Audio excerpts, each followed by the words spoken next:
அனைத்து நல்லவங்களுக்கும் வணக்கம். நான் உங்கள் ரவிக்குமார். தினம் ஒரு தகவல் அடிப்படையில் ஜியோ பாலிடிக்ஸ். இன்றைய ஜியோ பாலிடிக்ஸில் நிறைய விஷயங்கள் அப்படியே இப்படி அடுக்க போகிறோம் ஒன்று ஒன்றா. என்ன அப்படின்னா, இஸ்ரேலுக்கு கொடுக்கக்கூடிய ஒரு 17.8 பில்லியன் பக்கம் என்ன பண்ணிட்டாங்கன்னா ஓட்டெடுப்பில் ஃபெயிலியர் ஆகிடுச்சு. என்ன ஃபண்டு, எப்படி ஃபெயிலியர் ஆகிடுச்சு, இதுக்கப்புறம் ஃபண்டு இல்லாமல் இஸ்ரேல் தடுமாற போகிறதா, அமெரிக்கா திடீர்னு ஏன் கை விரிச்சிட்டாங்க, அது இல்லாமல் சிரியாவுக்குள்ளார இன்று என்ன பண்ணிட்டாங்க, இஸ்ரேல் ஒரு தாக்குதலை நடத்திட்டாங்க. சரி, நம்ம வீடியோக்குள்ளே போகிறதுக்கு முன்னாடி இன்னொரு மிகப்பெரிய ஒரு விஷயம் நம்ம பேசணும். நிறைய இந்த இலகிய மனமுடையவர்கள், ஒரு ரொம்ப அப்படியே சென்சிட்டிவாக இருக்கிறவங்க, மற்றவங்க பார்த்து ஒரு மாதிரி கஷ்டப்பட்டு அழுதாங்கன்னா நம்மளும் அழுதுருவோன்ற ஃபீல் பண்ணுறவங்கலாம் இந்த இன்டர்வல்னு வருது பாருங்கள், இன்ட்ரொடக்ஷன் இதை மட்டும் மிஸ் பண்ணிவிட்டு நான் ஒரு மியூசிக் போடுவோம்ல, அதுக்கப்புறம் நீங்கள் வந்துடுங்க. என்னப்போ அது மாதிரி சீன் தான் நம்ம நீங்கள் பார்க்க போகிறீங்க. கொஞ்சம் மனசை திடப்படுத்திக்கோங்க, கொஞ்சம் ஆஸ்வாசப்படுத்திக்கோங்க. ஏன்னா நான் காட்ட போகிற வீடியோவும் சரி, இருக்கக்கூடிய சம்பவமும் ரொம்ப ரொம்ப அப்படியே உருகக்கூடிய ஒரு நெகிழக்கூடிய ஒரு செய்தி தான்.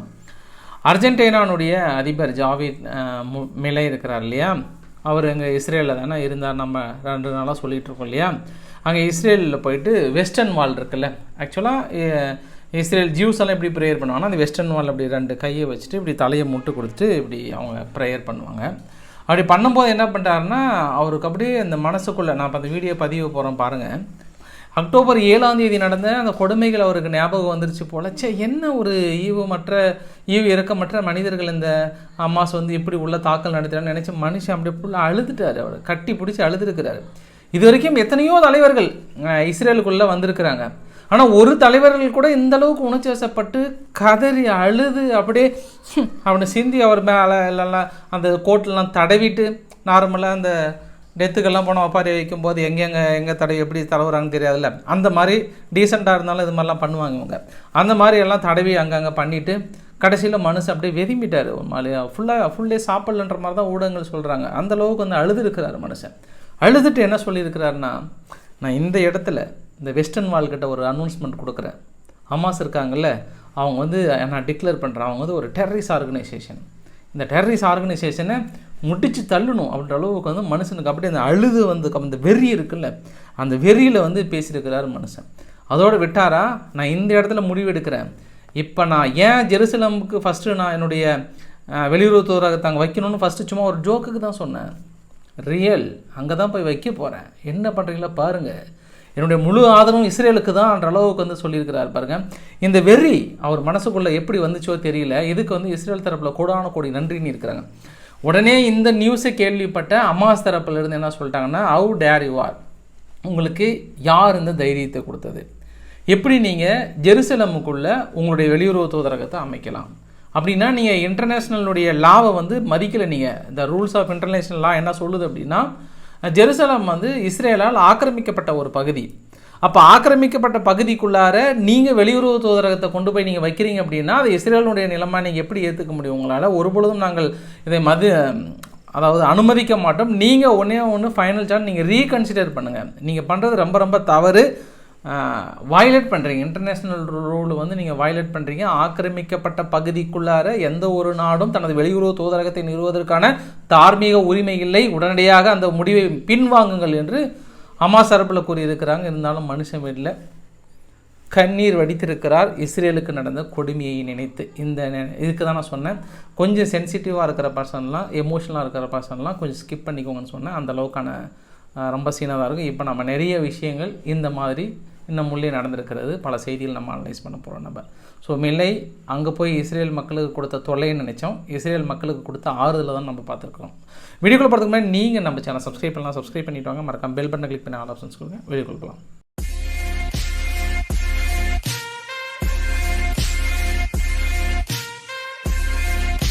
இன்று அதிகாலை நீங்கள் தூங்கி எந்திரிக்கும் போது, காலையில் ஒரு 5 மணி டைமில் எடுத்துக்கோங்களேன், இஸ்ரேல் என்ன பண்ணியிருக்காங்க, சிரியாவுக்குள்ளார ஒரு 3 இலக்குகளை டார்கெட் வச்சு தாக்கல் நடத்தியிருக்காங்க. சிரியாவுக்குள்ளார எப்படி தாக்கல் நடத்தினாங்கன்றதை இந்த வரைபடத்தில் பாருங்கள். இந்த வரைபடத்துக்குள்ளார இந்த பக்கம் இஸ்ரேலிருந்து அப்படியே வளைஞ்சு அப்படி மேலே சுற்றி போகுதா, சுற்றி போயிட்டு லெபனானுக்கு மேலே டார்டோஸ் அப்படின்னு சொல்லிட்டு ஒன்று லெபனானுக்கு உள்ளே அல்குவாசர் அப்படின்ற ஒரு பகுதியில் தாக்கல் நடத்தியிருக்காங்களா, இன்னொன்று லெபனான் பார்டரை ஒட்டி மேலே அம்மாஸ்ன்ற பகுதியில் ஹோம்ஸ் சரி ஹமாஸில் ஹோம்ஸ் என்ற பகுதியில் சிரியாவில் தாக்கல் நடத்தியிருக்காங்களா, அதை இன்னும் கொஞ்சம் நம்ம அப்படியே பெருசு பண்ணி பார்க்கலாம். நம்ம கீழே தாக்கல் நடத்தப்பட்ட பகுதியை நீங்கள் பார்க்குறீங்க வீட்டில் எழிஞ்சு விழுந்தில். அந்த ஹோம்ஸ் அப்படின்ற பகுதியில் வந்து ஹல் ஹம்ரா டிஸ்ட்ரிக் இருக்குது. அந்த இடத்துல ஒரு 5 மக்கள் இறந்து போனதாக சொல்கிறாங்க. அந்த ஒரு பகுதி மட்டும் இல்லாமல் ஹெல்வியார் டிஸ்ட்ரிக்டில் அங்கே ஒரு தாக்குதல். அப்படியே கீழே வந்தோம் அப்படின்னா கீழே வந்து ஹல் அவுராஸ் டிஸ்ட்ரிக்டில் ஒரு இடத்துல தாக்குதல். மெயின்டெனன்ஸ் டிபார்ட்மெண்ட் பில்டிங் ஒன்று இருக்கிறது, அந்த இடத்துல ஒரு தாக்குதல். டேட்மோர் டிராஃபிக் ரவுண்ட்பர்ட் அப்படின்ற ஒரு பகுதியில் ஒரு தாக்குதல். டோட்டலாக எத்தனை நடத்தியிருக்காங்க? 5 தாக்குதலாக நடத்தியிருக்காங்க. ஒரு 3 கட்டிடங்களுக்கு மேலே விழுந்திருக்கிறது. ஆனால் இதில் என்ன ஒரு விஷயம் அப்படின்னா, தாக்குதலை நடத்திட்டு இஸ்ரேல் தரப்பில் ரொம்ப சைலண்ட்டாக இருந்துட்டாங்க. ஃபுல்லாக சைலண்ட்டாக இருந்த உடனே இந்த பக்கம் என்ன சொல்லிட்டாங்கன்னா, ஃபஸ்ட்டு சிரியா வந்து ஒருவேளை லெபனானுக்குள்ளே ஏதாவது மிஸ்ஃபயராக இருக்குமா, எப்படி பண்ணியிருப்பாங்க அப்படின்ற மாதிரிலாம் ஒரு கன்ஃபியூஷனாக இருந்துட்டாங்க. அதுக்கப்புறம் கொஞ்சம் தெளிவாயிட்டு இல்லை நாங்கள் 100% கன்ஃபார்ம் பண்ணுறோம், இது வந்து இஸ்ரேல் நடத்திய தாக்குதல் தான் சொல்லிட்டு உறுதிப்படுத்திட்டு பண்ணியிருக்காங்க. ஆனால் இதுவரை இஸ்ரேல் ஏதாவது ஒரு அனௌன்ஸ்மெண்ட் கொடுத்துருக்கா அப்படின்னா இது வரைக்கும் இஸ்ரேல்லேருந்து அனௌன்ஸ்மெண்ட் கொடுக்கல. ஆனால் சிரியா ஏர் டிஃபென்ஸ் சிஸ்டம் என்ன சொல்கிறாங்கன்னா, நாங்கள் சம் மிசைல்ஸ் ஒரு 4-5 ட்ரை பண்ணாங்க, ஒரு 2-3 நாங்கள் சுட்டு வீழ்த்திட்டோம், சுட்டு வீழ்த்திருந்த மீதி தான் வந்து விழுந்திருக்கிறது ஹோம்ஸ் அப்படின்ற ஒரு பகுதியில் இருக்காங்க. அந்த பகுதியிலையும் குறிப்பிட்டு தாக்கல் நடத்தக்கூடிய பகுதி என்னென்னா, ஒரு பெரிய ஒரு வீடு, அந்த வீடு ஈரானில் இருக்கக்கூடிய ஒரு நபர் வாடகைக்கு எடுத்திருக்காங்க. அங்கே தான் குடியிருந்தாங்க. 49 வருஷம் 9 வயசுடைய ஒருத்தரும் அவருடைய சின்ன வயசு ஓல்டு சன் வேறு இறந்து போயிட்டாங்கன்ற மாதிரி வந்து சொல்லியிருக்காங்க. ஆனால் இன்னும் உறுதிப்படுத்திய தகவலில் சுட செய்திகள் வந்துட்டுருக்கு. ஆனால் எனக்கு என்ன ஒரு சந்தேகம் இந்த இடத்துல இருக்குன்னா, சிரியா தரப்பில் கொடுக்கப்பட்ட விளக்கங்களுக்கு அப்புறம் ஈரான் எடுக்கப்பட்ட பில்டிங், அதாவது ரெண்ட்டுக்கு எடுத்து அவங்க இருந்திருக்கிறாங்கன்ற ஒரு தகவல் வந்து இஸ்ரேல் நடத்திய தாக்குதலுக்கு ஏதாவது லிங்க் வரும். இன்னும் மொசாட் தரப்புலையோ இஸ்ரேல் தரப்புலையோ இல்லை ஈரான் தரப்புலேயே எங்களோட IRGCயோட முக்கிய நபர் யாரா இருந்திருக்காங்களான்ற எந்த தகவலும் வரல.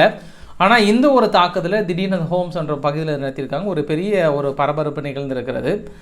ஆனால் இன்னொரு விஷயம் என்ன அப்படின்னா, இஸ்ரேல் தரப்பில் என்ன சொன்னாங்கன்னா, அந்த லெபனான் பகுதி இருக்கு இல்லையா, லெபனான் பகுதியிலிருந்து ஒரு 3 கிலோமீட்டர் நீங்கள் பின்வாங்கிறது நல்லது, ஏன்னா நாங்கள் தாக்குதலை தொடுக்க போகிறோம்னு சொல்லிட்டு இன்னுமே படைகள் அப்படியே வரிசையாக நிறுத்தி வச்சிட்ருக்காங்க.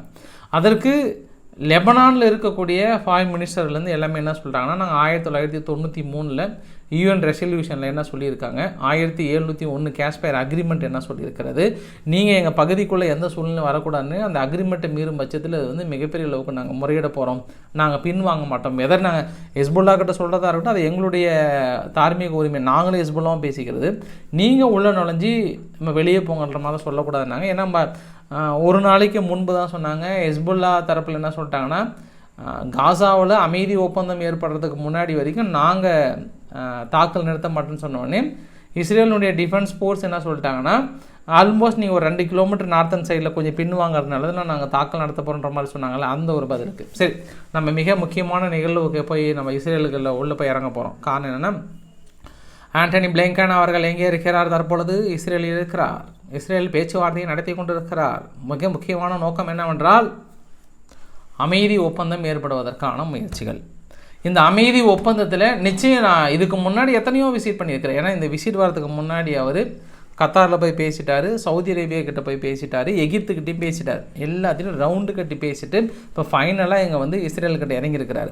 இஸ்ரேல்கிட்ட இறங்குறதுக்கு முன்னாடியே சொல்லிட்டார், என்னுடைய முதன்மையான நோக்கமே வந்து அமைதியை ஏற்படுத்துவது, உள்ளே இருக்கக்கூடிய பிணைய கைதிகளை விடுவிக்கிறது, அவ்வளோதாங்க என்னுடைய முழுமையான நோக்கம்னு சொல்லியிருக்கிறாரு. ஆனால் இவர் இருக்கும்போதே அங்கே பகுதியில் பேச்சுவார்த்தை நடத்திட்டு இருக்கும்போதே டெல்லவியூ பகுதியில் இன்றைக்கி ஒரு கார் எக்ஸ்ப்ளோஷன், ஒரு 30 வயதுள்ள ஒருத்தர் வந்து இறந்து போயிட்டாங்க. ஒரு திடீர்னு டமார்னு ஒன்று வெடிக்குது டெல்லவியூ பகுதிக்குள்ளார.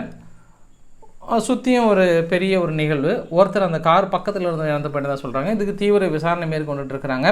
கொஞ்சம் கொஞ்சமாக இன்ஃபில்ட்ரேட் ஆகிட்டாங்களா அப்படின்ற ஒரு கவலை இஸ்ரேல் தரப்புலையும் இருக்கிறது. ஆனால் அதை தாண்டி இஸ்ரேல் தரப்பில் என்ன சொல்லியிருக்காங்கன்னா, யாருக்கிட்ட, ஆண்டனி பிளிங்கன் அவர்கள்கிட்ட பேச்சுவார்த்தையின் போது நாங்கள் கண்டிப்பாக கான்ஃபிடண்ட்டாக இருக்கிறோம், அவங்க பேச்சுவார்த்தைக்கு வந்தே தீருவாங்க, கொஞ்சம் நீங்கள் வெயிட் பண்ணுங்கள். ஏன் அப்படின்னா, சின்வார் அவர்கள் வந்து தன்னுடைய லைஃப்பை காப்பாற்றிக்கிறதுக்காக தினம் ஏதாவது ஒரு இதில் அண்டர் கிரவுண்ட் டனலில் வந்து போய் ஒளிஞ்சிட்டே தாங்கிறாரு. அவர் கிட்டத்தட்ட நெருங்கிட்டோம், அவர் உயிரை காப்பாற்றிக்கிறதுக்காவது கண்டிப்பாக பேச்சுவார்த்தை டீலுக்கு வருவார் அப்படின்ற மாதிரிலாம் கொஞ்சம் அப்படியே ப்ரைட் பண்ணி சொல்லியிருக்கிறாங்க இஸ்ரேலினுடைய இராணுவத்தையும். அல் ஜசீரானுடைய சேனல் கூட என்ன ஒரு சில வார்த்தைகள் சொல்லியிருந்தாங்கன்னா, கான்யூனிஸ் பகுதியில் இருக்கக்கூடிய ஒரு சில டனலில் வந்து உள்ளே நுழைஞ்சிருக்காங்கன்ற மாதிரி வந்து சொன்னாங்க. வெதர் அதில் சின்வார் இருக்காரா இல்லையான்றலாம் அவங்க உறுதிப்படுத்தலை. பட் ஆனால் டனலுக்குள்ளே போனாங்கன்றாங்க. பட் அந்த கான்ஃபிடென்ட் இஸ்ரேலுக்குள்ளே இருக்கிறது. ஸோ நம்ம அவங்கள நெருங்கிறனால என்ன பண்ணுவாங்கன்னா வேறு வழியே இல்லாமல் ஆஸ்ட்ரேஜியஸ் டீலுக்கு வருவாங்க அப்படின்ற மாதிரி ஆண்டனி பிளிங்கன் அவர்களை வந்து சமாதானப்படுத்தி வச்சுருக்காங்க. ஒட்டுமொத்தமாக இந்த டீலோட முதன்மையான நோக்கம் என்ன சொல்கிறாங்க அப்படின்னாங்கன்னா, நம்ம பேச்சுவார்த்தை அப்படின்னும் போது ஒரு சில விஷயங்கள், அதாவது ரெஸ்பான்சிபிளாக இருக்கணும், ரியலிஸ்டிக்காக இருக்கணும். இது ரெண்டும் இருந்தது அப்படின்னா நாங்கள் பேச்சுவார்த்தை நடத்த தயாராக இருக்கணும், அதில் எந்த மாற்று கருத்துமே இல்லைன்னு இருக்காங்க. ரெஸ்பான்சிபிள் அண்ட் ரியலிஸ்டிக் அப்படின்னா சிம்பிளாக அவங்கக்கிட்ட சொல்லணும் அப்படின்னா, ஹமாஸ் தரப்பில் என்ன கேட்குறாங்கன்னா ஒட்டு மொத்தமாக வார் நிறுத்தணும்னு நினைக்கிறாங்க. ஆனால் இஸ்ரேல் தரப்பில் என்ன சொல்கிறாங்கன்னா ஃபைனலாக ஓகே ஒரு மாதம் இல்லை 2 மாதம் நாங்கள் நிறுத்துகிறோம் அப்படின்னு சொல்லியிருக்காங்க. நிறுத்துறேன்ற சொல்வதற்கான காரணம் என்ன இருக்குன்னு பின்னாடி நான் சொல்கிறேன். நான் அப்படி வேணால் நிறுத்துறேன்னு இருக்காங்க. ஹமாஸ் தரப்பில் என்ன கேட்குறாங்கன்னா சரி 4.5 மாதம் நிறுத்தலான்னு ஃபைனலாக வந்திருக்காங்க. இந்த பக்கம் என்ன சொல்கிறாங்கன்னா 4.5 மாதம் என்ன அப்படியே ஹோல்டு பண்ணி வச்சுருக்காங்க. ஆனால் இதில் என்ன ஒரு விஷயம் அப்படின்னா, ஹமாஸ் தரப்பில் 100% மொத்த படைகளையும் வெளியேறணும்னு நினைக்கிறாங்க. ஆனால் இஸ்ரேல் தரப்பில் என்ன சொல்கிறாங்கன்னா பிடித்த பகுதிகள் பிடித்த மாதிரி தான் இருக்கும், அதில் நாங்கள் எந்த பகுதியும் விட்டு கொடுக்க மாட்டோம், அதை அப்படியே ஹோல்டு பண்ணியிருப்போம், வேணால் வார் நிறுத்தம் கொடுக்குறோம், மனிதாபிமான அடிப்படையில் இருக்கக்கூடிய உதவிகளை கொடுக்குறோன்றாங்க. ஹமாஸ் தரப்பில் என்ன கேட்குறாங்கன்னா அடுத்தது சரி ஓகே ஒன்று பண்ணுங்கள், உங்கள் கண்ட்ரோல் தான் கூட எங்கள் மக்களை உள்ளே விடுங்க, அவங்க வீடுகளை மற்ற எல்லாத்தையும் சீரமைக்கிறதுக்கும் மற்றதுக்காகவும் இல்லை மற்றது உள்ளே விடுங்க அப்படின்ற மாதிரி கேட்குறாங்க. அதற்கு இவ்வளோ நாள் நாங்கள் கஷ்டப்பட்ட பகுதியை பிடிச்ச பகுதியை விடணும் அப்படின்னா நாங்கள் விடுறதுக்கெல்லாம் வாய்ப்புகள் இல்லை. இதுதாங்க அந்த கான்ட்ராவர்சி எங்கே போயிட்டுருக்கு அப்படின்னா இஸ்ரேலுக்கு ஹமாஸுக்கு இதுதான் மாற்றி வந்து சொல்லிட்டு இருக்கிற விஷயங்கள்ல. ஆனால் ஃபைனலாக பிளிங்கன் அவர்கள் என்ன சொல்லுவாங்கன்னா எப்படியாவது பிணைய கைதிகளை எடுத்துணும்னு நினைக்கிறாரு. பட் என்ன நடக்க போகுது தெரியல. ஆனால் என்னுடைய யுகத்தின் அடிப்படையில் ஆல்மோஸ்ட் கிட்டத்தட்ட நெருங்கிட்டாங்க. அதாவது அமைதிக்கான பேச்சுவார்த்தைக்கு கிட்டத்தட்ட நெருங்கிட்டாங்க. ஒரு 60 இல்லை 70% அதுக்கான ப்ரெஷர். மேபி ஒரு 2 மாதம் போர் நிறுத்தம் வருவதற்கு நிறைய வாய்ப்புகள் இருக்கா, அதுக்கான வேலைகள் மும்முரமாக நடந்து கொண்டிருக்கிறது. அதே போல் உள்ள மக்கள் இறந்து போனாங்க இல்லையா, இறந்து போன மக்கள் வந்து இதுவரை யார் இஸ்ரேல் நடத்திய தாக்குதலில் பாலஸ்தீனத்தில் 27,708 பேர் அப்படின்ற மாதிரி வந்து சொல்லியிருக்காங்க. இதில் இன்னொரு விஷயம் என்னென்னா, இஸ்ரேலுக்கு உதவி செய்ததுக்காக டோமினோஸ் பீஸா அந்த கம்பெனி இருக்கல, அதுவும் கீழே மெக்டொனால்ட், இந்த 2 நிறுவனங்களும் மிகப்பெரிய பாதிப்பில் ஏற்பட்டிருக்கான். அது டோமினோஸ் பார்த்திங்கன்னா தனது ஷேர் மதிப்பு மொத்தம் இது 8.9% வந்து இழந்திருக்கிறாங்க. மெக்டொனால்டு பார்த்திங்க அப்படின்னா 2%க்கு மேலே அந்த ஷேர் இழந்திருக்கிறாங்க. அதாவது இஸ்ரேலுக்கு ஆதரவாக இருக்கிறனால அதை எதிர்த்து நடத்தப்பட்ட போராட்டத்தில் சொல்லியிருக்காங்க. ஃபைனலாக என்ன சொல்லியிருக்காங்கன்னா, இன்று இஸ்ரேல் ஆர்மி வந்து ஹெஸ்போலாவுடைய மிலிட்ரியினுடைய மிக முக்கியமான பகுதியில் ஒரு தாக்குதல் நடத்தியிருக்கிறோம் என்று சொல்லியிருக்காங்க. இது அல் ஜசீரா கூட உறுதிப்படுத்தியிருக்காங்க. சரி, நம்ம ஒரு தகவல் உங்கள்கிட்ட ஒரு குழு ஒன்று கொடுத்துருந்தேன். ஏன் திடீர்னு இஸ்ரேல் வந்து ஒரு 2 மாதம் கேப் விடலாம், அதுக்கான காரணங்கள் என்ன அப்படின்னா, இன்று அமெரிக்காவுடைய செனட்டில் ஓட்டெடுப்பு நடத்துகிறாங்க. இந்த ஓட்டெடுப்பு நடத்துவதற்கு காரணம் என்னென்னா, பைடன் தரப்பில் ஒரு 118.6 பில்லியன் பக்கம் ஃபண்டு ஓகே பண்ணுறாங்கன்னா ஒட்டுமொத்தமாக கொடுக்கணும். அதில் வந்து உக்ரைனுக்கு மட்டுமே 60 பில்லியன், இங்கே இஸ்ரேலுக்கு எவ்வளோ பில்லியன் 14.7 பில்லியன். அதற்கு எதிர்க்கட்சிகள்லாம் என்ன சொன்னாங்கன்னா, இந்த சந்தடி கேப்பில் நீங்கள் வந்து உக்ரைனுக்கு நீங்கள் கொடுக்குறீங்களே, நம்மளுடைய எல்லை பகுதியில் பெரிய அளவுக்கான அகதிகள் உள்ளே நுழைஞ்சிட்டு இருக்காங்க, அதுக்கு நீங்கள் ஃபண்டு கொடுக்காமல் நீங்கள் என்ன பண்ணுறீங்கன்னு சொல்லிட்டு நிறுத்துங்க எல்லாத்தையும் அப்படின்ற மாதிரி சொன்னாங்க. இப்போ உடனே என்ன பண்ணுறாங்கன்னா ஓட்டெடுப்பு நடத்துகிறாங்க. ஓட்டெடுப்பு நடத்தி இதுக்கு மட்டும் ஸ்பெஷல் பர்மிஷன் நீங்களே பாருங்களேன். அதாவது இந்த ஒரு விஷயத்தை நோட் பண்ணிங்க, நானும் ஃபஸ்ட்டு கன்ஃபியூஷன் ஆகிட்டு அதை பார்க்கும்போது மேலே என்ன சொல்ல வராங்கன்னா, on motion to suspend the rules and pass, அதாவது இந்த ரூலை நிறுத்தலாமா அப்படின்றதுக்காக தான் ஓட்டெடுப்பு நடத்துகிறாங்க. இந்த ரூலை நிறுத்தலாமா அப்படின்னா செப்டம்பர் 30, 2024 அதுக்கான அது இல்லாமல் அண்ட் அதர் பர்பஸுக்காக இஸ்ரேலுக்கு கொடுக்கப்படுகிற ஃபண்டு. டெமோக்ராட்டிக் பார்ட்டி அப்படின்னா பைடனுடைய நிர்வாகம் இருக்குல்ல, அவங்க ஆம் என்று 46 பேரும் வேண்டாம் என்று 166 பேரும் கொடுக்குறாங்க.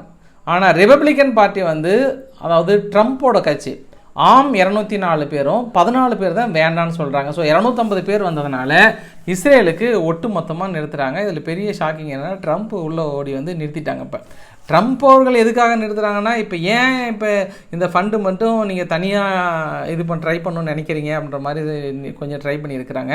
ஸோ பார்க்கலாம், திடீரென்று இஸ்ரேலுக்கு அமெரிக்காவுடைய உதவி கிட்டத்தட்ட 14 பில்லியன் பக்கம் நிறுத்தப்படும் போது கொஞ்சம் ஷாக்கிங்காக தான் இருக்கும். மேபி அதனால் ஆண்டனி பிளிங்கன் அவர்கள் கூட வந்து கொசுன்னு சொல்லலாம். இப்போ கொஞ்சம் பெரிய பிரச்சனையாக இருக்குது, ஃபண்டு வேறு ஒதுக்க முடியல, கொஞ்சம் ஏதாவது உள்ளே போயிட்டு ஆயுதங்கள் பற்றாக்குறைன்னு வரும்போது கொஞ்சம் டேஞ்சர் ஆகிடும், அதனால் கொஞ்சம் அப்படியே வெயிட் பண்ணுற மாதிரி பண்ணுறீங்களா, என்ன பண்ணலாம், என்ன ஏது ஃபுல்லாக டிஸ்கஸ் பண்ணிவிட்டு அதுக்கப்புறம் அனௌன்ஸ்மெண்ட் கொடுப்பாங்க.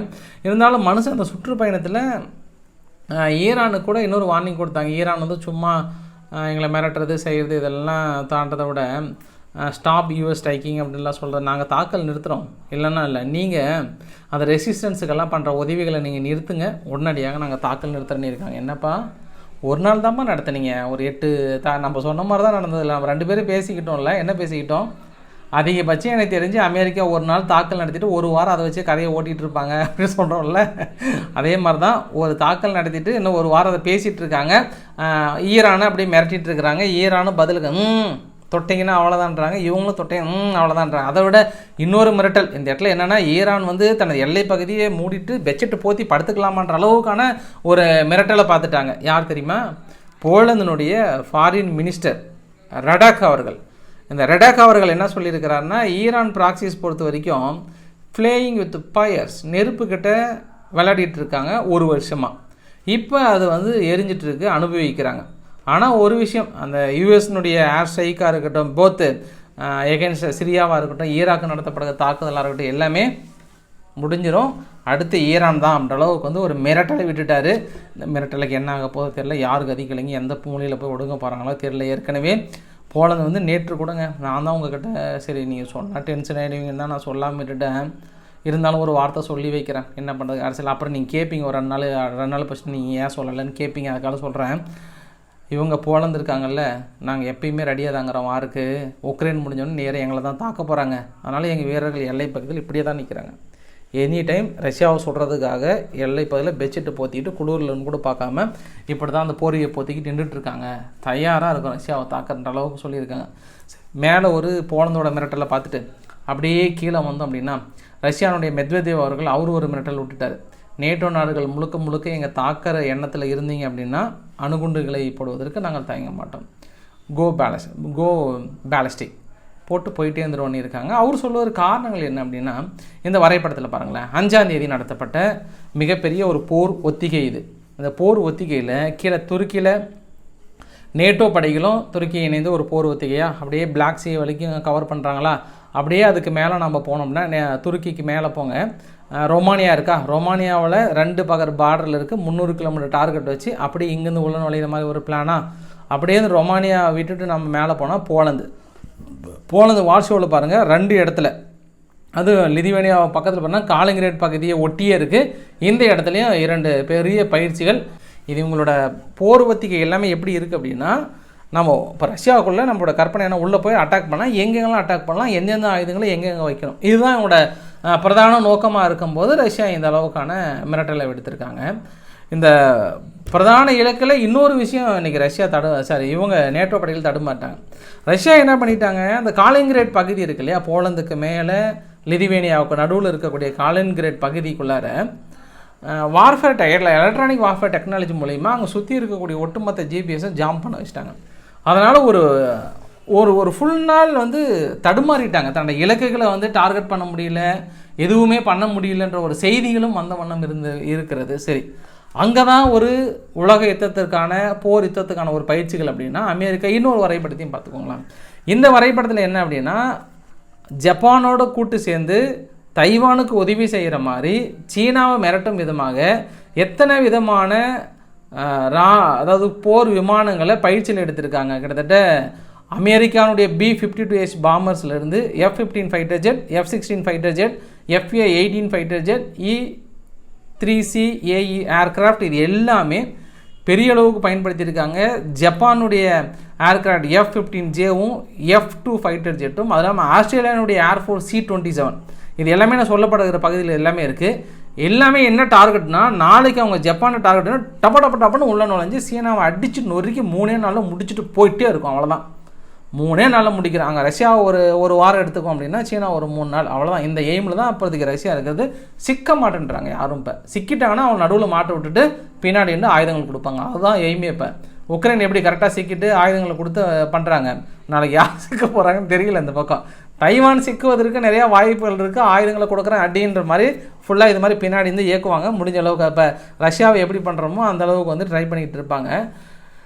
இப்போ நம்ம அப்படி கொஞ்சம் வந்துடலாம், ஏன்னா ரஷ்யா கிட்ட வந்துடலாம். போதும், உங்களுக்கு போர் அடிச்சிட்ருக்கோம். கிரெம்ளின் பொறுத்த வரைக்கும் மிகப்பெரிய அளவுக்கு ஒரு பேசு பொருள் என்ன அப்படின்னா, அமெரிக்காவாக இருக்கட்டும், யூரோப் யூனியனாக இருக்கட்டும், இல்லை நம்ம பக்கத்து வீட்லேயா இருக்கட்டும், எல்லார் வீட்லேயும் மிகப்பெரிய ஒரு பேசு பொருள் என்ன அப்படின்னா, அந்த டக்கர் கார்ல்சன் இருக்கார்ல, அவர் வந்து புடின் அவர்களை பேட்டி எடுக்க போனார்னு ஒரு நாளைக்கு முன்பு உங்ககிட்ட வந்து ரிமைண்டர் கொடுத்துருந்தேன். அவர் கிட்டத்தட்ட உறுதிப்படுத்திட்டாங்க, அந்த பேட்டி நாளைக்கு வரப்போகுதுன்ற மாதிரியும் சொல்லிட்டாங்க. One of the most precised chief guest அப்படின்னா டக்கர் கார்ல்சன் தான்ற மாதிரி ரஷ்யா தரப்பில் சொல்லியிருக்காங்க. ஸோ முறையாக அவரோட முழுமையான பேட்டியை இங்கிலீஷில் வெளியிட போகிறாங்க. ஏன் இதுக்கு முன்னாடியெல்லாம் வெளியிட்டாங்கன்னா, இதுக்கு முன்னாடிலாம் ரஷ்யா மொழியில் பேசியிருப்பார். பெரும்பாலான ரஷ்யானுடைய ஆதரவு பெற்ற ஊடகங்கள் வந்து பெருசாக தெரிஞ்சிருக்க பேன் பண்ணிட்டாங்க. ஏதோ நான் தமிழில் பேசுறதுனால என்ன பேன் பண்ணாமல் வச்சுருக்கிறாங்க. நானே இங்கிலீஷில் பேசியிருந்தேன்னு வச்சுக்கோங்களேன், இந்த சேனலில் எல்லாரும் ஏதோ ஒரு பக்கம் வந்து முடக்கி வச்சுருப்பாங்க. ஏதோ தமிழில் பேசுறதுனால கொஞ்சம் விட்டு வச்சுருக்கிறாங்க. இந்த மாதிரி அவருடைய ரஷ்யாவுடைய பிரதான கருத்துக்களை மக்கள்கிட்ட வந்து ரீச் பண்ணாமல் வச்சுருந்தாங்க. பட் இவர் போயிட்டு என்னென்னா, அந்த பேட்டியை எடுத்து அங்கே ஒளிபரப்பும் பட்சத்தில் அது கரெக்டாக எலெக்ஷன் சமயத்தில் இந்த மாதிரி நடந்தது அப்படின்னா கொஞ்சம் பெரிய அடி வாங்கிடும். எப்பா இந்த விரும்மாண்டி படத்தில் சொல்கிற மாதிரி இத்தனை நாள் என்ன பண்ணிட்டாங்க, ஒரு பக்கம் மட்டுமே காட்டிட்டு அடடட இவர் ரொம்ப நல்லவர் போல அப்படின்னு நினச்சிட்டாங்க. அந்த ஃபஸ்ட்டு வில்லன் பக்கம் காட்டிட்டு அதுக்கப்புறம் செகண்ட் ஹாப் இந்த பக்கம் காட்டுவாங்கல்ல, அந்த மாதிரி செகண்ட் ஹாப் இந்த பக்கம் ரஷ்யா பக்கம் இருக்கக்கூடிய முழுமையான நியாயங்கள் வெளிப்பட்டு விட்டால், நாளை அவர்கள் செய்வது சரி என்று மக்களுக்கு முழுமையாக தெரிந்து விட்டால் என்ன செய்வது? ஏன்னா பெரும்பாலும் அங்கே இருக்கக்கூடிய மக்கள் அவங்க ஜாபு, அவங்க வேலை, நியூஸை பார்க்குறது ஏதோ அமெரிக்கா சொல்கிறாங்க அவங்க கெட்டவொன்னு அது மாதிரி ஃபாலோ பண்ணுறது தான் போயிருக்காங்க. முழுமையாக 100% அது இறங்கி தெரிஞ்சுக்கிறவங்க இல்லை. மேபி டக்கர் கார்ல்சன் வந்து மக்களுக்கு புரிய வச்சிட்டாங்கன்னா யூரோப் யூனியன் உணர்ந்துட்டாங்க. யூரோப் யூனியன் என்ன சொல்கிறாங்கன்னா, அவர் சார்ந்த எந்த செய்தியாக இருந்தாலும் இங்கே இருக்கக்கூடிய சேனலில் வரக்கூடாது, எக்ஸ்தலத்தில் வரக்கூடாதுன்னு சொல்லிட்டு இப்பயே உரசல்லா வாண்டர்லையான் தீப்பெரி திருமுகத்தோட தங்கச்சி ஒரு வார்னிங் கொடுத்தாங்க, ஒளிபரப்பாதீங்கட்டாங்க. இப்பயே அமெரிக்காவுக்கு ப்ரெஷர் கொடுத்துருக்காங்க, அவர் அங்கே முடிச்சுட்டு உள்ளே வரக்கூடாது. ஏன்னா அவர் யாரை போய் பேட்டி எடுக்கிறாரு? வார் கிரைம் பண்ண புடின் அவர்களை பேட்டி எடுத்துட்டு திரும்பி ரிட்டர்ன் வந்து அவருமே வார் கிரைம் அல்லவா? அவர் எப்படி நாங்கள் யூரோப்பியனில் அலோவ் பண்ணுவோம்? கெட் அவுட்ன்றாங்க யூரோப்பியன். இப்போ அமெரிக்கா தரப்பில் என்ன சொல்கிறாங்கன்னா, கெட் அவுட்ன்ற அளவுக்கு வந்து ரெடியாகிறாங்க. ஆனால் இந்த பேட்டி வந்து இதுவரை இல்லாத, அதாவது பெடல் காஸ்ட்ரோ அவர்கள் இதே மாதிரி ஒரு பேட்டி எடுத்தாங்க. அது மாதிரி பாதிக்கப்பட்ட தலைவர்களை ஒவ்வொருத்தராக இருக்கும்போது ஒவ்வொரு பேட்டி எடுக்கும்போது பெரிய பிரபலமாவாங்க. அந்த மாதிரி வந்து இந்த ஒரு பேட்டியை வந்து சொல்லப்படுகிறது. யூரோப் யூனியனில் குறிப்பாக போராட்டங்கள் நடக்குது இல்லையா, அந்த போராட்டத்தில் நேற்றே சொல்லிட்டாங்க, தீப்பொறி திருமுகத்தோட தங்கச்சி உரசல்லா வாண்டர்லையான் யூரோப்பியனுடைய தலைவர் என்ன சொன்னாங்கன்னா, ரஷ்யா வந்து பின்புலமாக இருக்குன்னாங்க. இன்றைக்கி கூட என்ன பண்ணிட்டாங்கன்னா, ஸ்பெயின் பகுதி இருக்குல்ல, ஸ்பெயினில் இருக்கக்கூடிய முக்கியமான ஃபார்மர்ஸ் எல்லாமே உள்ளே வரும்போது என்ன பண்ணிட்டாங்கன்னா ஹேக் பண்ணிட்டாங்களாம். எல்லாத்தையும் ஹேக் பண்ணி அவங்களுக்கு உதவி செய்கிற மாதிரி ஒரு சில விஷயங்களை வந்து பண்ணியிருக்கிறாங்கன்ற ஒரு குற்றச்சாட்டை வந்து சொல்லியிருக்காங்க. ரஷ்யா தனது எண்ணெய் உற்பத்தியை வந்து டோட்டலாக நிறுத்திட்டாங்க அப்படின்னு ப்ளூம்பர்க் பத்திரிகை சொல்கிறாங்க. காரணம் என்ன, உக்ரைனுடைய தாக்குதலுக்கு பயந்து நிறுத்தி விட்டார்கள் அப்படின்ற மாதிரி வந்து சொல்லியிருக்காங்க. உக்ரைன் இன்று மிகப்பெரிய ஒரு ரஷ்யாவை வன்மையாக கண்டனம் தெரிவிச்சிருக்காங்க. விளாடிமிர் ஜெலன்ஸ்கி அவர்கள் கூட பெரிய அளவுக்கு கருத்து தெரிவிச்சிருக்கிறார். 6 மெம்பருக்கு மேலே இறந்து போயிட்டாங்கன்ற மாதிரி கருத்துக்கள் சொல்லியிருக்காங்க. யாரோ ஒருத்தர் நம்மளுக்கு தெரிஞ்ச ஆள் போல் இன்றைக்கி அவர் சொல்லிட்டார், நீங்கள் 28 மக்களை நீங்கள் அன்றைக்கி தாக்குனீங்களா 4 நாள் முன்னாடி, அதோட கம்பேர் பண்ணும்போது கம்மி தான். இன்றைக்கி 6 மக்கள் அப்படின்னும் போது நீங்கள் அவங்கள தீவிரவாத தாக்குதல் அப்படின்னா நீங்கள் அதை விட டபுள் தீவிரவாத ட்ரிபிள் தீவிரவாத தாக்கல் நடத்திருக்கீங்கன்ற மாதிரி சொல்லியிருக்காங்க. அதுக்கு ரஷ்யா தரப்பில் என்ன சொன்னாங்கன்னா, ஆக்சுவலாக இவங்க ட்ரோன் ஃபேக்ட்ரியோட ப்ரொடக்ஷன் இருக்கு இல்லையா, அதை கீழே மக்கள் வாழ்கிறாங்க, மேலே மக்கள் வாழ்கிறாங்க, நடுவில் சென்ட்ரலில் வந்து ட்ரோன் ப்ரொடக்ஷன் வச்சுருக்காங்க. அதனால் நாங்கள் அந்த பகுதியில் தாக்க வேண்டிய ஒரு சூழ்நிலை வந்திருக்கு அப்படின்ற மாதிரி வந்து சொல்லியிருக்காங்க. ஸோ பார்க்கலாம், அவங்களுடைய முக்கியமான டிஃபென்ஸ் இண்டஸ்ட்ரியோடைய ஃபெசிலிட்டிஸை நாங்கள் தாக்கி அழிச்சிருக்குன்னு இருக்காங்க. யூரோப் யூனியன் இந்த வருஷத்துக்குள்ளார எப்படியாவது ஒரு 1 மில்லியன் கான 155,000 ஆர்டிலரி அம்யூனிஷன் நம்ம கொடுத்தே ஆகணும்னு சொல்லிட்டு யூரோப் யூனியனுடைய வெளியுறவு கொள்கையினுடைய தலைவர் ஜோசப் போர்ல் அவர்கள் சத்தியப்பிரமாணம் எடுத்திருக்கிறார். யூரோப் யூனியனுக்கு கொடுக்கப்படுகிற 50 பில்லியனுக்கான தொகை உடனடியாக உக்ரைனுக்கு உதவும் என்றால் உதவாது. காரணம் என்னவென்றால் இவங்க 2007க்குள்ளார மைக்ரோ ஃபினான்சிங்னா அப்பப்போ எப்பா இன்னைக்கு கொஞ்சம் கொடுப்பா ஆனால் இன்னைக்கு கொடுப்பாங்க, அப்படியே செலவாயிடுச்சு அப்படின்னா இன்னும் கொஞ்சம் கொடுங்க கொடுப்பாங்க. ஒரு வருஷத்துக்கு அப்புறம் என்ன ஆகுன்னா இதுக்கான வட்டியை கொடுத்தாங்கன்னா திரும்பி மீதி கொடுப்பாங்க. அந்த மாதிரி ஒரு டேர்ம்ஸ் அண்ட் கண்டிஷன் தான் கரெக்டாக ரீபேமெண்ட் மெத்தட்லாம் கரெக்டாக வச்சுருக்கணும். ஆனால் IMF என்ன சொல்கிறாங்கன்னா, ஐயோ இது ரொம்ப தப்பாச்சு, ஏன்னா இப்போ இந்த வருஷம் அவங்க தாக்கல் பண்ணும்போது 45 பில்லியன் பக்கம் ஷார்ட்டேஜ் வருது, இவங்க அந்த ஃபண்டு ஃபுல்லாக வந்தால் தான் யூஸ் பண்ணல, நத்திங் டு யூசஸ்ன்ட்டாங்க. ஸோ இதனால் ரொம்ப பெருமையாக பேசிகிட்டு இருந்த யூரோப்பிய யூனியன் நான் கூட பெருசாக உதவுன்னு பார்த்தா ஒன்றுமே இல்லை. ஸ்வீடன் என்ன பண்ணிட்டாங்க, அந்த நார்த் ஸ்ட்ரீம் பைப்லைனை தாக்குதல் நடத்தினதுக்கான இன்வெஸ்டிகேஷனை ஸ்வீடனும் ஜெர்மனியும் ஸ்டார்ட் பண்ணாங்க. ஸ்வீடன் அமெரிக்காவுடைய ப்ரெஷரின் காரணமாக ஹோல்டு பண்ணிட்டாங்க அப்படின்னா இப்போதைக்கு நிறுத்தி வச்சிட்டாங்க. இது கேஸை நான் எப்படி சொல்கிறது, முதல்ல இந்த ஸ்ரீமதி கேஸுன்னு சொல்லிட்டு ஒரு பள்ளிக்கூடத்துலேருந்து ஒரு பொண்ணு தற்கொலை விழுந்து சூசைட் பண்ணிக்கிட்டாங்கன்னா அதுக்கப்புறம் இல்லை அந்த ஓனர் வந்து தவறாக பயன்படுத்திட்டான்ற மாதிரி அந்த ஸ்கூலை அடித்து நுரிச்சு முடிச்சிட்டாங்க. ஆக்சுவலாக இந்த கேஸு முடிக்கிறது எப்போ 2 வருஷம் 3 வருஷம் ஆக போகுது. இப்போ சாதாரண ஒரு கேஸ், அந்த பொண்ணு மேலேருந்து விழுது, எல்லா எவிடன்ஸ் இருக்குது, எல்லாமே கலெக்ட் பண்ணிட்டாங்க, ஸ்கூலுமே திரும்பி ரன் பண்ணிட்டாங்க, எல்லாமே போயிட்டுருக்கு. ஆனால் இது வரைக்கும் விசாரணை கொடுத்தாங்களா? முடியல. காரணம் என்ன? அமெரிக்கா கொடுக்குற ப்ரெஷர். நீங்கள் இங்கே மேட்ச் பண்ணிக்கோங்க, நான் சொல்ல விரும்பல. அந்த மாதிரி தானே என்ன வெளியிட்டிருக்கலாம் இன்ன வரைக்கும். ஏன்னா டெய்லி நம்ம சப்ஸ்கிரைபர் ஒருத்தர் டெய்லியும் போட்டுட்ருக்கிறாரு ஸ்ரீமதி கேஸை வந்து ஜஸ்டிஸ் பா ஸ்ரீமதி. எனக்கே ரொம்ப கஷ்டமாக இருக்குது. அவருக்காக இதை நான் எப்படியாவது எனக்கு இடையில சேர்த்துன்னு நினச்சேன், நான் சேர்த்திட்டேன். தயவுசெய்து அந்த கேஸ் என்ன ஆச்சு, அந்த பொண்ணு சூசைட் பண்ணிக்கிட்டாங்களா, வேறு என்ன பண்ண, ஏதாவது ஒன்று வெளியிடுங்க. ஏன் இத்தனை நாள் இழுன்னு இழுத்துட்டு இருக்காங்கன்னு எனக்கு தெரியல. மேபி நான் 5 வருஷம் முடிஞ்சதுக்கப்புறம் தான் வெளியிடுவாங்களா என்னன்னு தெரியல. அது மிகப்பெரிய ஒரு பேசு பொருளாக இருந்தது. இன்னும் நான் நிறைய செய்திகள் நான் சொல்லணும்னு நினச்சேன். ஃபைனலாக இந்த வீடியோ நிறைவு பகுதியில் IMF வந்து ப்ரெடிக்ட் பண்ணியிருக்கிறாங்க, G7 நாடுகளை விட ரஷ்யா வளர்ந்துருக்கிறது, என்ன தான் நீங்கள் தடைகளை போட்டிருந்தாலும் சொல்லிட்டு இந்த வரைபடத்தையும் காட்டியிருக்காங்க. இந்த வரைபடத்தில் 2023 டார்க் ப்ளூ, 2024 லைட் ப்ளூ. இதில் பாருங்கள், US ரஷ்யாவுக்கு கீழே இருக்குது, ஜப்பான் அது கீழே, கனடா, ஃப்ரான்ஸ், இட்டாலி, UK, அதுக்கப்புறம் ஜெர்மனி நெகட்டிவில் இருந்திருக்கு 2023. இந்த அளவுக்கான வளர்ச்சிகளை பெற்றிருக்கிறது என்று IMF இன்டர்நேஷ்னல் மானிட்டரிங் ஃபண்டு வந்து சொல்லியிருக்காங்க. ஒன்று மட்டும் சொல்லி முடிச்சிடறேன். தேர்தல் நாளான அன்னைக்கு பாகிஸ்தான் நடக்குது இல்லையா, 2 இடத்துல இரட்டை தாக்குதல். ஒன்று சுயாட்சி வேட்பாளர்கிட்ட ஒரு தாக்கல் நடந்திருக்கிறது, இன்னொன்று வந்து பப்ளிக் மத்தியில். டோட்டலாக இன்றைக்கி 22 பேர் இறந்து போயிருக்காங்க. நான் காலைல 15 பேர் அப்படின்னு சொன்னேன், 22 பேர் இறந்து போயிருக்காங்க. அதனால் பாகிஸ்தான் என்ன பண்ணிட்டாங்க, ஆப்கானிஸ்தானுடைய மொத்த பார்டரையும் க்ளோஸ் பண்ணிட்டாங்க. யாருமே உள்ளே வராதிங்க, அப்படியே இருங்கன்ற அளவுக்கு வந்து சொல்லியிருக்காங்க. ரொம்ப ஸ்ட்ரிக்டாக ஃபாலோ பண்ணுறேன்னு இருக்காங்க. கொஞ்சம் பரபரப்பான ஒரு சூழ்நிலை தேர்தல் நடக்கின்ற சமயத்தில். இன்றைக்கு ஓரளவுக்கான தகவலை கொஞ்சம் கவர் பண்ணிட்டேன்னு நினைக்கிறேன். சாட்டிஸ்ஃபைட் அப்படின்னா கமெண்ட்டில் லீவ் பண்ணுங்கள். ஸோ பிடிச்சிருந்தா லைக் பண்ணுங்கள், ஃப்ரெண்ட்ஸுக்கு ஷேர் பண்ணுங்கள், சப்ஸ்கிரைப் பண்ணுங்கள். ரவிக்குமார் சோமு சேனலில். நன்றி, வணக்கம்.